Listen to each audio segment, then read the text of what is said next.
আজকে আমি যে রেসিপিটা বানাবো মূলত সেটা একটা আপুর রেসিপি দেখে আমি বানাবো। তো সেখানে প্রথমে আমি একটা বড় কড়াই নিয়েছি এবং দিয়ে দেব পাস্তা। সাইড থেকে দিয়ে দিচ্ছি চিকেন ব্রেস্ট, কেটে রাখা সসেজ, কেটে রাখা চিংড়ি মাছ, টমেটো, পেঁয়াজ কলি, ধনেপাতা, হালাপিনো, পেঁয়াজ কুচি, রসুন কুচি,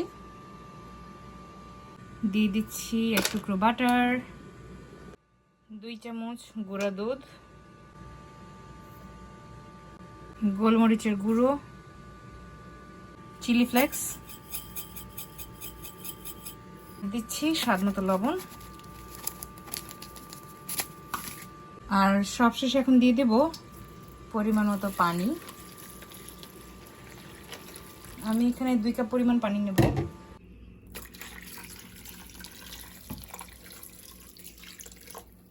সো ওই আপুটা এখানে পেঁয়াজ কলিটা দেয়নি আর চিংড়ি মাছ দেয়নি, এটা আমি অ্যাড করলাম আমার মতো করে।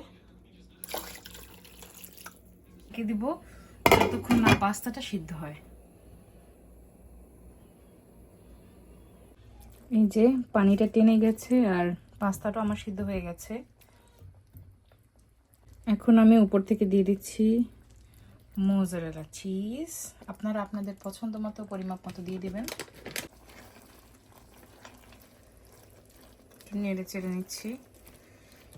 এই রেসিপিটা অনেক সোজা। মনে করেন আপনাদের বাসায় যখন মেহমান আসবে সব একসাথে বসিয়ে দিয়ে জাস্ট তার সাথে আড্ডায় বসে যাবেন, আর এদিকে আপনাদের রেসিপি একদম রেডি হয়ে যাবে। এই আপুটাকে অনেক থ্যাংক ইউ, তার দেখা রেসিপি আমি আজকে কপি করলাম। বাস খুব সহজে রেডি হয়ে গেল পাস্তা। হোয়াইট ক্রিম পাস্তা বলতে পারেন বা চিজ পাস্তা।